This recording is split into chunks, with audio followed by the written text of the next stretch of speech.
ছাত্রছাত্রীরা, এখন আমি মানুষের শুক্রাণুর গঠন এটা আমি আলোচনা করছি। তো স্পার্মাটোজোয়া বা শুক্রাণু, আমরা স্পার্মও বলি, একই কথা, স্পার্ম বা স্পার্মাটোজোয়া। স্পার্মাটোজোয়ার আকার অনেকটা হচ্ছে ট্যাডপোল শেপ বা ব্যাঙাচি আকার বলা হয়। শুক্রাণু চারটে অংশে বিভক্ত: হেড বা মস্তক অংশ, নেক ছোট্ট নেক বা গ্রীবা, মিডল পিস বা মধ্যদেহ বা মধ্যাংশ, বডিও বলা হয়, আর টেইল বা পুচ্ছ অংশ, এবং এটা হলো একটি দীর্ঘ অংশ।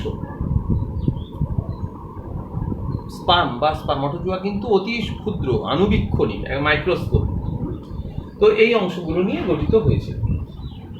পরিণত শুক্রাণুর একেবারে মস্তকের সামনের দিকে যে অংশটি থাকে, টুপির মতো অংশ থাকে, যাকে বলা হয় অ্যাক্রোজোম। এই অ্যাক্রোজোম তৈরি হয় গলগি বডি থেকে। গলগি বডি থেকেই তৈরি হয় অ্যাক্রোজোম। এর মধ্যে লাইসোজোমিক এনজাইম থাকে, অর্থাৎ লাইসোজোমিক অ্যাক্টিভিটি দেখা যায়।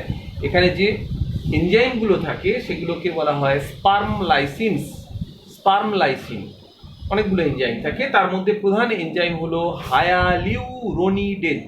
হায়ালিউরোনিডেজ, প্রোটিয়েজ, ফসফাটেজ। এই তিনটে প্রধান এনজাইম, হায়ালিউরোনিডেজ, প্রোটিয়েজ এবং ফসফাটেজ।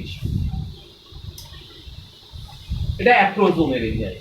এরপর থাকে এই মস্তকের যে অংশ, এই অংশে একটি লম্বা নিউক্লিয়াস থাকে, এবং এই নিউক্লিয়াস অবশ্যই হ্যাপ্লয়েড।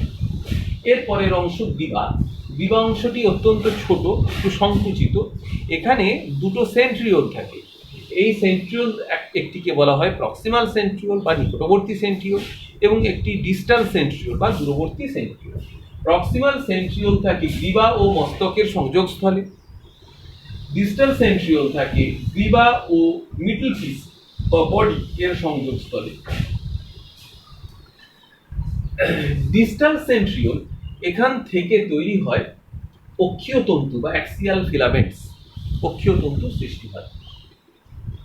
এই অক্ষীয় তন্তুর সংখ্যা, এই অক্ষীয় তন্তু মিডল পিস হয়ে সম্পূর্ণ লেজ পর্যন্ত বিস্তৃত অক্ষীয় তন্তু। মোট 11টি অক্ষীয় তন্তু থাকে। এই ফিলামেন্টগুলো এই বা ফাইব্রিলসগুলো, 11টা ফাইব্রিলস থাকে, যাদের বিন্যাস হলো পরিধিস্থ 9টি এবং কেন্দ্রস্থ 2টি।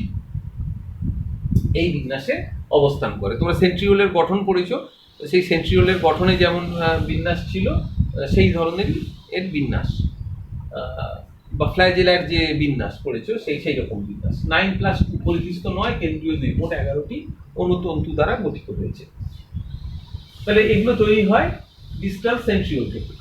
এইবার এই দেহ অংশে মাইটোকন্ড্রিয়া, এই যে স্পাইরালি পেঁচিয়ে আবরণ তৈরি করে, মাইটোকন্ড্রিয়াল স্পাইরাল সিদ, অর্থাৎ পেঁচিয়ে মাইটোকন্ড্রিয়া এই অ্যাক্সিয়াল ফিলামেন্টের বাইরে আবরণ তৈরি করে। এই মাইটোকন্ড্রিয়াল স্পাইরাল সিদকে বলা হয় ইঞ্জিন রুম।